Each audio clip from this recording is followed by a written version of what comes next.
말씀은 창세기 5장 1절에서 32절까지의 말씀입니다. 이것은 아담의 계보를 적은 책이니라. 하나님이 사람을 창조하실 때에 하나님의 모양대로 지으시되 남자와 여자를 창조하셨고, 그들이 창조되던 날에 하나님이 그들에게 복을 주시고 그들의 이름을 사람이라 일컬으셨더라.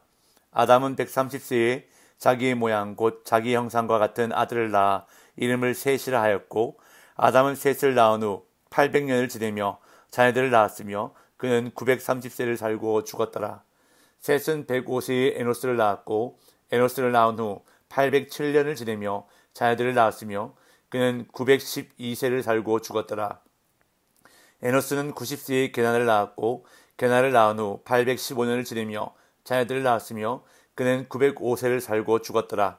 게난은 70세에 마할랄레를 낳았고, 마할랄레를 낳은 후 840년을 지내며 자녀들을 낳았으며 그는 910세를 살고 죽었더라. 마할랄렐은 65세에 야렛을 낳았고, 야렛을 낳은 후 830년을 지내며 자녀를 낳았으며 그는 895세를 살고 죽었더라. 야렛은 162세에 에녹을 낳았고, 에녹을 낳은 후 800년을 지내며 자녀들을 낳았으며 그는 962세를 살고 죽었더라. 에녹은 65세에 무드셀라를 낳았고, 무드셀라를 낳은 후 300년을 하나님과 동행하며 자녀들을 낳았으며 그는 365세를 살았더라. 에녹이 하나님과 동행하더니 하나님이 그를 데려가심으로 세상에 있지 아니하였더라. 무드셀라는 187세에 라멕을 낳았고, 라멕을 낳은 후 782년을 지내며 자녀를 낳았으며 그는 969세를 살고 죽었더라. 라멕은 182세의 아들을 낳고 이름을 노아라 하여 이르되, 여호와께서 땅을 저주하심으로 수고롭게 일하는 우리를 이 아들이 안위하리라 하였더라.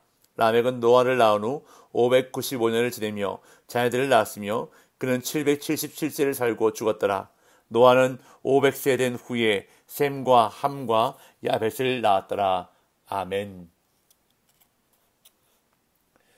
어제 본문이 들어있는 창세기 4장과 그리고 오늘 본문인 5장에는 두 가지의 족보가 기록되어 있습니다.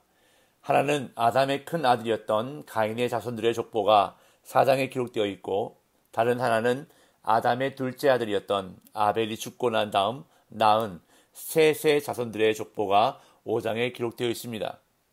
그런데 성경은 가인이 아닌 셋으로 이어지는 족보를 가리켜 아담의 계보라고 말씀하고 있는 것을 오늘 본문에서 보게 됩니다. 1절부터 5절입니다. 이것은 아담의 계보를 적은 책이니라. 하나님이 사람을 창조하실 때에 하나님의 모양대로 지으시되 남자와 여자를 창조하셨고, 그들이 창조되던 날에 하나님이 그들에게 복을 주시고 그들의 이름을 사람이라 일컬으셨더라. 아담은 130세에 자기의 모양 곧 자기의 형상과 같은 아들을 낳아 이름을 셋이라 하였고, 아담은 셋을 낳은 후 800년을 지내며 자녀들을 낳았으며 그는 930세를 살고 죽었더라. 하나님께서 아담과 하와를 창조하신 일부터 기록하여 셋으로 이어지는 족보임을 볼 때 이것이 바로 하나님께서 인정하시는 계보라는 것입니다. 다시 말하면 가인의 자손들이 아닌 셋의 자손들이 아담으로부터 시작되는 정통성을 가진 계보, 즉 하나님의 사람들의 족보라는 것입니다. 그래서 우리의 시선을 끄는 표현이 등장합니다. 아담은 130세에 자기의 모양 곧 자기의 형상과 같은 아들을 낳아 이름을 셋이라 하였고, 마치 이 표현은 하나님께서 사람을 창조하실 때 사용되었던 표현 같습니다. 창세기 1장 27절을 제가 읽어보겠습니다. 하나님이 자기 형상 곧 하나님의 형상대로 사람을 창조하시되 남자와 여자를 창조하시고. 아담은 하나님의 형상대로 창조되었습니다.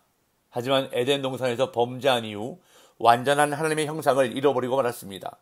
죄로 말미암아 파괴되고 변형되고 말았습니다. 그러나 성경은 아담을 창조하셨을 때 사용하셨던 이 표현을 아담의 아들 셋이 태어났을 때 다시 사용하고 있습니다. 이것은 비록 완전한 하나님의 형상을 담지 못하고 죄에 의해 파괴되고 변형된 하나님의 형상이지만 그 형상이 계속 이어지고 있음을 말해주고 있는 것입니다. 즉 가인의 자손들이 아닌 셋의 자손들이 하나님으로부터 시작되는 정통성을 가진 계보, 즉 하나님의 사람들의 족보라는 것을 말해주는 것입니다. 그런데 하나님의 사람들인 셋의 자손들이 기록된 족보를 살펴보면 가인의 자손들이 기록된 족보와는 다른 점을 발견할 수 있습니다.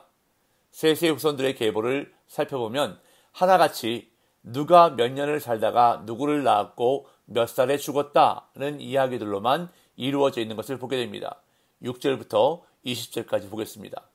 셋은 105세에 에노스를 낳았고 에노스를 낳은 후 807년을 지내며 자녀들을 낳았으며 그는 912세를 살고 죽었더라. 에노스는 90세에 게나를 낳았고 게나를 낳은 후 850년을 지내며 자녀들을 낳았으며 그는 905세를 살고 죽었더라. 게나는 70세에 마할랄레를 낳았고 마할랄레를 낳은 후 840년을 지내며 자녀들을 낳았으며 그는 910세를 살고 죽었더라. 마할랄레는 65세에 야렛을 낳았고 야렛을 낳은 후 830년을 지내며 자녀를 낳았으며 그는 895세를 살고 죽었더라. 야렛은 162세에 에녹을 낳았고 에녹을 낳은 후 800년을 지내며 자녀들을 낳았으며 그는 962세를 살고 죽었더라. 누가 몇 살에 누구를 낳았고 낳은 후에 몇 년을 지내면서 자녀를 낳았고 몇 살에 죽었다는 내용이 계속 반복해서 나오고 있습니다. 다른 특별한 내용이 없습니다. 그런데 가인의 후손들의 족보는 다릅니다. 물론 누가 누구를 낳았다는 이야기는 역시 나오고 있지만 거기에 덧붙여서 누가 무엇을 하고 무엇이 되었다는 것을 이야기하고 있는 것을 어제 본문에서 보았습니다. 4장 20절에서 22절을 제가 읽어보겠습니다. 아다는 야발을 낳았으니 그는 장막에 거주하며 가축을 치는 자의 조상이 되었고 그의 아우의 이름은 유발이니 그는 수금과 퉁소를 잡는 모든 자의 조상이 되었으며 실라는 두발가인을 낳았으니 그는 구리와 쇠로 여러 가지 기구를 만드는 자요 두발가인의 누이는 나아마였더라. 가축을 치는 일, 악기와 음악을 발전시킨 일, 구리와 쇠를 만들어 산업과 기술을 발전시킨 일들을 기록하고 있다는 것입니다. 한마디로 그들이 이룬 업적에 대해서, 그들이 한 일에 대해서 기록하고 있다는 것입니다. 그러나 그에 반면 셋의 후손들은 그저 태어나서 아이 낳으며 살다가 죽은 일만 기록하고 있다는 것입니다. 그렇다면 가인의 후손들은 능력이 뛰어난 사람들이어서 그것이 기록되었고 셋의 후손들은 아무 능력도 기술도 없는 사람이어서 기록되지 않은 것일까요? 셋의 후손들도 가축을 치고 악기와 음악을 발전시키고 산업과 기술도 발전시켰을 것입니다. 그러나 성경은 그것을 기록하고 있지 않습니다. 다시 말해서 하나님의 관심은 그것이 아니라는 것입니다. 세상은 무엇을 하고 어떤 업적을 이루었는가가 중요합니다. 그것이 그들의 관심입니다. 무엇을 성취했는지, 무슨 일을 하였는지가 세상의 관심입니다. 하지만 하나님의 관심은 거기에 있지 않습니다. 어떤 일을 하였는지가 중요한 것이 아니라 하나님과 어떤 관계였는가가 중요하다는 것입니다. 어떤 업적을 남겼는가가 아니라 어떤 믿음으로 살았는가가 하나님의 관심이라는 것입니다. 그래서 성경은 에녹의 삶에 대해서 큰 관심을 보이고 있습니다. 21절에서 24절. 에녹은 65세에 무드셀라를 낳았고 무드셀라를 낳은 후 300년을 하나님과 동행하며 자녀들을 낳았으며 그는 365세를 살았더라. 에녹이 하나님과 동행하더니 하나님이 그를 데려가심으로 세상에 있지 아니하였더라. 에녹에 대한 기록은 앞에서 이어져 온 족보의 기록과는 다른 점이 보입니다. 태어나서 아이 낳으며 살다가 죽은 일만 기록하고 있는 것이 아니라 그 외에 에녹이 한 일에 대해서 언급하고 있습니다. 그런데 에녹이 한 것이라고는 하나님과 동행한 것밖에 없습니다. 이 짧은 기록 속에 에녹이 하나님과 동행했다는 말을 2번씩이나 언급하고 있습니다. 성경은 그만큼 그것을 강조하고 있는 것입니다. 여기서 동행하다라고 사용된 단어는 걷다라는 의미의 단어입니다. 다시 말해서 하나님과 함께 걸었다는 것입니다. 에녹이 한 일이라고는 하나님과 함께 걸은 일, 하나님과 보조를 맞추어서 함께 걸은 일밖에 없었다는 것입니다. 너무나 평범한 일생이었습니다. 무슨 대단한 업적을 남기지도 않았습니다. 그저 하나님과 함께 걸었던 것. 하나님이 빨리 걸으시면 빨리 걷고 하나님이 천천히 걸으시면 천천히 걸어갔던 것밖에 없었다는 것입니다. 그런데 성경은 그 삶에 큰 관심을 갖고 높이 평가하고 있다는 것입니다. 신약성경 히브리서 11장은 이러한 에녹의 삶을 가리켜 믿음으로 살았던 삶이라고 높이 평가합니다. 제가 히브리서 11장 5절 말씀을 읽어보겠습니다. 믿음으로 에녹은 죽음을 보지 않고 옮겨졌으니 하나님이 그를 옮기심으로 다시 보이지 아니하였느니라. 그는 옮겨지기 전에 하나님을 기쁘시게 하는 자라 하는 증거를 받았느니라. 구약 성경에서 죽음을 겪지 않고 하나님께서 하늘로 직접 데리고 간 사람이 두 사람이 있는데, 한 사람은 선지자 엘리야이고 또 한 사람이 바로 에녹입니다. 사람이라면 누구나 반드시 겪어야 하는 죽음을 에녹은 겪지 않고 하늘로 바로 올라갔던 것입니다. 대단한 은혜, 놀라운 복을 얻은 사람입니다. 그런데 그렇게 에녹이 죽음을 겪지 않고 하늘로 옮겨진 이유를 히브리서는 그의 믿음 때문이라 말씀하고, 오늘 본문 창세기는 그것을 가리켜 하나님과 동행하는 삶을 살았다고 말씀하는 것입니다. 사랑하는 성도 여러분, 믿음의 삶을 너무 어렵게만 생각하지 마십시오. 하나님과 동행하는 삶을 무슨 특별한 삶, 무슨 대단한 사람만이 사는 삶이라 생각하지 마십시오. 하나님과 동행한다는 것은 하나님의 뜻에 맞추어 평범한 삶을 사는 것입니다.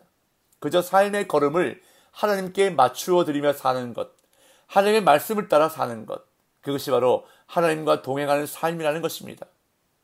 그리고 누군가와 동행하기 위해서는 신뢰가 있어야 합니다. 신뢰하지 못하는 사람들이 함께 동행하는 것처럼 어렵고 힘든 일은 없을 것입니다. 신뢰하는 믿음이 있어야 함께 길을 갈 수 있고 동행할 수 있는 것입니다. 그래서 에녹이 하나님과 동행했다는 것을 히브리서에서는 하나님을 기쁘시게 해드린 믿음이라 말씀하고 있는 것입니다. 오늘 저와 여러분들의 삶이 에녹처럼 사는 삶 되기를 간절히 소망합니다. 무엇인가 특별한 삶을 살지 않더라도 오늘 내 삶의 걸음을 하나님께 맞추어 드릴 수 있기를 바랍니다. 하나님의 뜻에 내 삶을 맞추어 드리기 위해 말씀을 따라 살아가고, 또한 그 말씀을 신뢰하고 말씀하신 하나님을 믿고 의지하며 살아갈 때에 오늘 저와 여러분들의 삶이 하나님을 기쁘시게 드리는 믿음의 삶 될 줄로 믿습니다. 그러한 복된 날 되시기를 예수님의 이름으로 축복합니다.